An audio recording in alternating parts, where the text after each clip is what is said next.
Assalamualaikum warahmatullahi wabarakatuh. Perkenalkan, nama saya Nargia Raka Rizkulo dengan NIM 2405100041 dari Prodi Teknik Elektro Universitas Negeri Semarang. Pada video ini saya akan menjelaskan hasil praktikum simulasi rangkaian filter pasif dan rangkaian komparator menggunakan software Proteus. Rangkaian yang akan saya jelaskan terdiri dari 5 rangkaian, yaitu yang pertama low pass filter atau LPF, yang kedua high pass filter atau HPF, yang ketiga band pass filter atau BPF, yang keempat ada komparator inverting, dan yang kelima ada komparator non-inverting. Secara umum, rangkaian filter digunakan untuk memilih sinyal berdasarkan frekuensinya. Ada frekuensi yang dilewatkan dan ada frekuensi yang diredam. Sementara itu, rangkaian komparator digunakan untuk membandingkan dua nilai tegangan, yaitu tegangan input dan tegangan referensi, kemudian menghasilkan output berupa kondisi high atau low. Pada praktikum ini, filter diuji menggunakan grafik frekuensi respon di Proteus, sedangkan komparator diuji menggunakan sensor LDR sebagai input cahaya dan LED sebagai indikator output. Baik, langsung saja ke rangkaian yang pertama. Di sini adalah rangkaian LPF atau low pass filter. Bagian pertama dari LPF ini adalah rangkaian ini berfungsi untuk melewatkan sinyal dengan frekuensi rendah dan meredam sinyal dengan frekuensi tinggi. Pada rangkaian ini, komponen yang digunakan adalah resistor atau di sini R1 dengan nilai sebesar 5 kilo ohm. Kemudian ada kapasitor sebesar 0,1 mikrofarad. Resistor dipasang seri terhadap jalur input, di mana input di sini adalah sinyal sinus, sedangkan kapasitor dipasang menuju ground. Output diambil pada titik pertemuan antara resistor dan juga kapasitor. Prinsip kerja LPF berhubungan dengan sifat kapasitor terhadap perubahan frekuensi. Pada frekuensi rendah, reaktansi kapasitor bernilai besar, sehingga kapasitor tidak mudah melewatkan sinyal ke ground. Akibatnya, tegangan output masih besar dan mendekati tegangan input. Sebaliknya, saat frekuensi semakin tinggi, reaktansi kapasitor menjadi kecil. Kapasitor menjadi lebih mudah melewatkan sinyal ke ground, sehingga tegangan output menjadi semakin kecil. Karena itulah, pada grafik frekuensi respon, gain LPF tinggi pada frekuensi rendah dan turun saat frekuensi meningkat.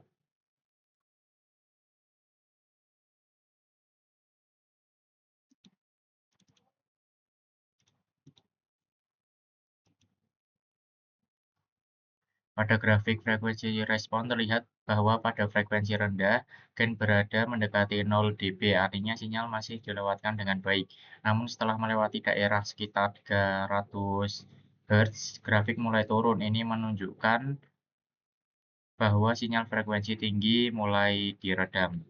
Frekuensi cut-off pada rangkaian RC dapat dihitung menggunakan rumus Fc sama dengan 1/2pi RC dengan nilai R sebesar 5 kΩ dan kapasitor sebesar 0,1 mikrofarad diperoleh frekuensi cut-off sekitar 318 Hz. Nilai ini sesuai dengan grafik simulasi karena perubahan gain mulai terlihat di sekitar frekuensi tersebut. Jadi, dari hasil simulasi ini dapat disimpulkan bahwa rangkaian LPF bekerja sesuai teori, yaitu meloloskan frekuensi rendah dan meredam frekuensi tinggi. Selanjutnya, kita akan beralih ke rangkaian yang kedua.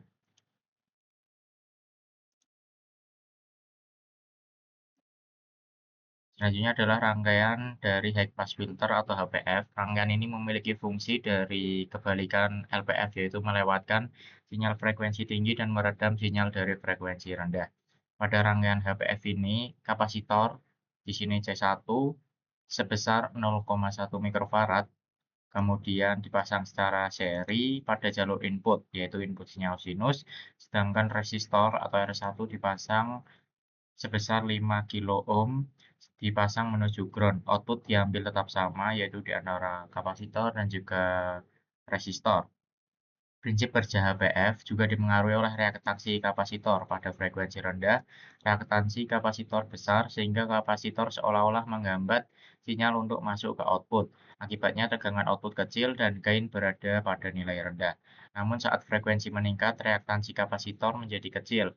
Kapasitor menjadi lebih mudah dilewati sinyal, sehingga sinyal frekuensi tinggi dapat sampai ke output Karena itu, grafik HPF menunjukkan gain yang kecil pada frekuensi rendah, lalu naik mendekati 0 dB pada frekuensi tinggi.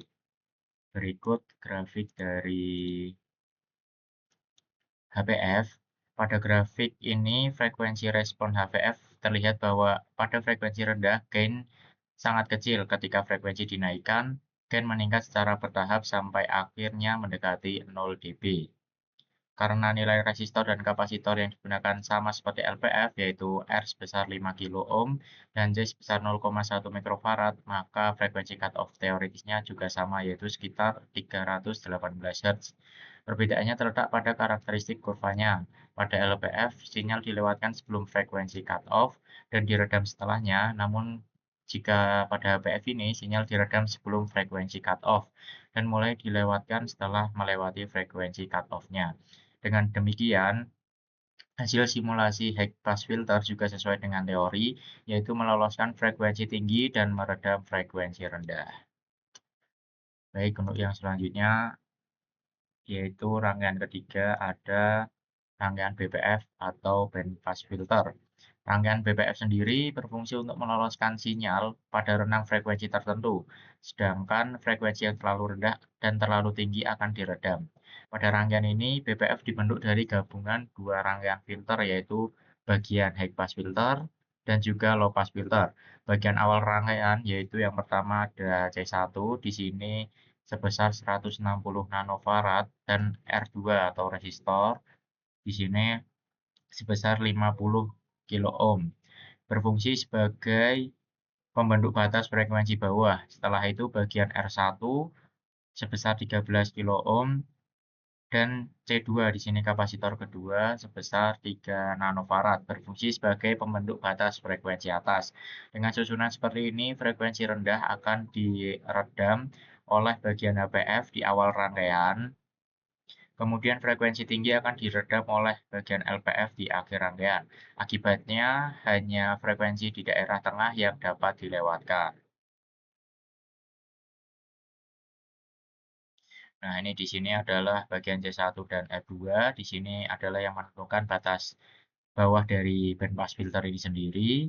Secara teori, frekuensi cutoff bawah dapat dihitung menggunakan rumus yang sama, yaitu FL sama dengan 1/2pi R2 di sini dikali kapasitor 1. Dengan R2-nya sekitar 50 kilo ohm dan C1-nya sebesar 160 nanofarad. Diperoleh frekuensi cutoff-nya itu sekitar 19,9 Hz. Dengan selanjutnya itu ada R1 dan C2 di sini yang menentukan batas atas dari band pass filter sendiri. Nilainya itu 13 kilo ohm untuk resistor dan 3 nanofarad untuk kapasitor. Dengan rumusnya juga sama dan diperoleh cutoff itu sekitar 4,08 kHz. Artinya secara teori pada rangkaian ini meloloskan sinyal di antara frekuensi bawah dan frekuensi atas. Di bawah batas bawah sinyal akan diredam dan di atas batas atas sinyal juga akan diredam. Kemudian untuk grafik dari frekuensi responnya sendiri seperti ini. Pada grafik ini, BPF terlihat bahwa gain pada frekuensi rendah awalnya kecil, lalu meningkat dan relatif stabil di daerah frekuensi tengah. Setelahnya, melewati frekuensi tertentu, gain kembali turun. Bentuk grafik seperti ini menunjukkan karakteristik band pass filter, yaitu hanya melewatkan sinyal pada rentang frekuensi tertentu. Dengan demikian, dengan hasil sinyal ini, rangkaian BPF pada simulasi ini bekerja sesuai teori karena mampu meredam frekuensi rendah dan melewatkan frekuensi menengah dan kembali meredam frekuensi yang tinggi. Oke, untuk yang selanjutnya, setelah dari rangkaian filter pasif, akan berpindah ke rangkaian komparator. Selanjutnya adalah rangkaian komparator inverting. Di sini menggunakan op-amp LM324. Komparator adalah rangkaian yang membandingkan dua tegangan, yaitu tegangan input dan tegangan referensi. Output akan berubah menjadi high atau low tergantung perbandingan kedua tegangan tersebut. Pada rangkaian ini, sensor yang digunakan adalah LDR atau Lag Dependent Resistor. LDR memiliki resistansi yang berubah sesuai intensitas cahaya. Saat cahaya terang, resistansi LDR menurun. Saat cahaya gelap, resistansi LDR meningkat. Di bagian kiri rangkaian terdapat R4 sebesar 10 kilo ohm dan LDR yang membentuk pembagi tegangan. Titik tengah antara R4 dan LDR menjadi tegangan input atau Vin. Pada komparator inverting, Vin dihubungkan ke kaki inverting atau kaki negatif dari op-amp. Di sini adalah pin nomor 2. Sementara itu, tegangan referensi atau Vref dihubungkan ke kaki non-inverting atau kaki positif op-amp. Di sini adalah pin nomor 3 dari op-amp. Tegangan referensi diperoleh dari pembagi tegangan R2 sebesar 10 kilo ohm dan R3 sebesar 2 kilo ohm. Berdasarkan hasil simulasi, kita akan simulasikan terlebih dahulu.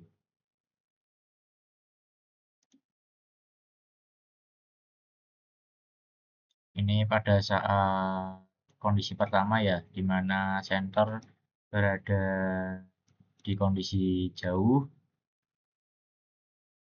atau kondisinya gelap. Saat gelap, resistansi LDR menjadi besar sehingga tegangan input Vin naik. Pada simulasi ini Vin terbaca sekitar 4,95 volt, sedangkan Vref tetap berada di 0,83 volt. Karena rangkaian ini merupakan komparator inverting, maka saat Vin lebih besar daripada Vref, output akan berada pada kondisi low.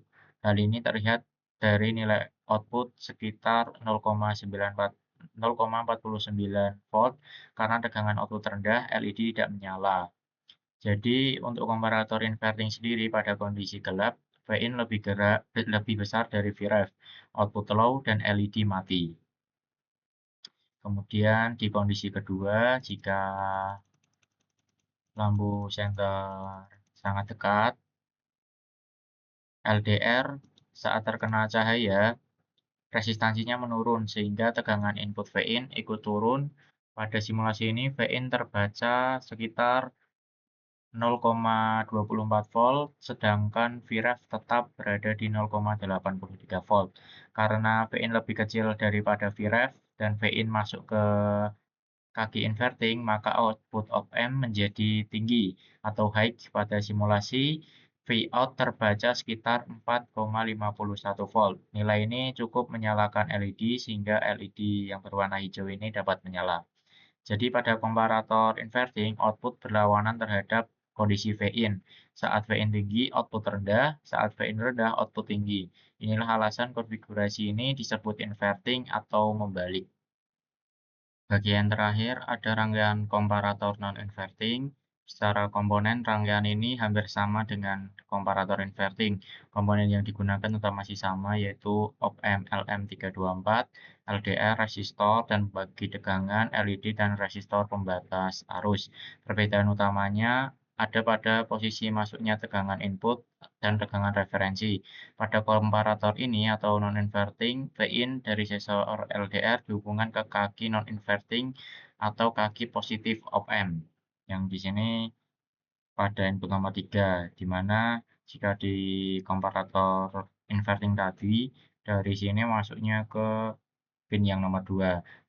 Dan satunya lagi yang dari ke referensi masuknya ke yang nomor 2. Karena Vin masuknya ke kaki non-inverting, maka output akan searah dengan kondisi Vin. Jika Vin lebih besar dari Vref, output menjadi high dan Vin lebih kecil dari Vref, output akan menjadi low. Baik, kita akan menyimulasikan dari rangkaian ini. Kondisi pertama yaitu kondisi senter jauh atau kondisi gelap. Resistansi LDR menjadi besar dan menyebabkan Vin naik. Dari hasil simulasi, Vin terbaca sekitar 4,95 volt, sedangkan Vref tetap sekitar 0,83 volt. Karena Vin masuk ke kaki non-inverting dan nilainya lebih besar dari Vref, maka output op-amp menjadi high. Pada simulasi, VO terbaca sekitar 4,51 dan LED hijau ini menyala. Jadi untuk komparator non-inverting pada kondisi gelap, Vin lebih besar dari Vref, output high, dan LED menyala. Untuk yang selanjutnya, di kondisi yang kedua, yaitu ketika senter dekat dengan sensor. Pada kondisi ini senter dekat dan kondisi terang, resistensi LDR menurun sehingga Vin juga menurun. Pada simulasi ini Vin sekitar 0,24 volt, nilai ini lebih kecil dibandingkan Vref yang berada di nilai 0,83 volt. Karena Vin lebih kecil dari Vref, maka output op-amp menjadi low. Nilai Vout pada simulasi sekitar 0,49 volt, sehingga LED tidak lagi menyala. Dengan demikian, pada komparator non-inverting, output mengikuti kondisi Vin. Saat Vin tinggi, output tinggi, saat Vin rendah, output rendah. Berdasarkan hasil praktikum yang telah dilakukan tadi, dapat disimpulkan bahwa rangkaian filter pasif dan juga komparator telah bekerja sesuai dengan teori. Rangkaian LPF meloloskan sinyal frekuensi rendah dan meredam frekuensi tinggi. Rangkaian HPF meloloskan sinyal frekuensi tinggi dan meredam frekuensi rendah. Rangkaian BPF meloloskan sinyal pada rentang frekuensi tertentu, yaitu di antara batas frekuensi bawah dan batas frekuensi atas. Pada rangkaian komparator, LM324 bekerja sebagai pembanding tegangan antara Vin dan Vref. Komparator inverting menghasilkan output yang berlawanan terhadap perubahan Vin, sehingga komparator non-inverting menghasilkan output yang searah dengan perubahan Vin. Sensor LDR berfungsi sebagai input yang mengubah intensitas cahaya menjadi perubahan tegangan, dan LED digunakan sebagai indikator kondisi output. Dengan demikian, penjelasan praktikum simulasi menggunakan Proteus. Terima kasih. Wassalamualaikum warahmatullahi wabarakatuh.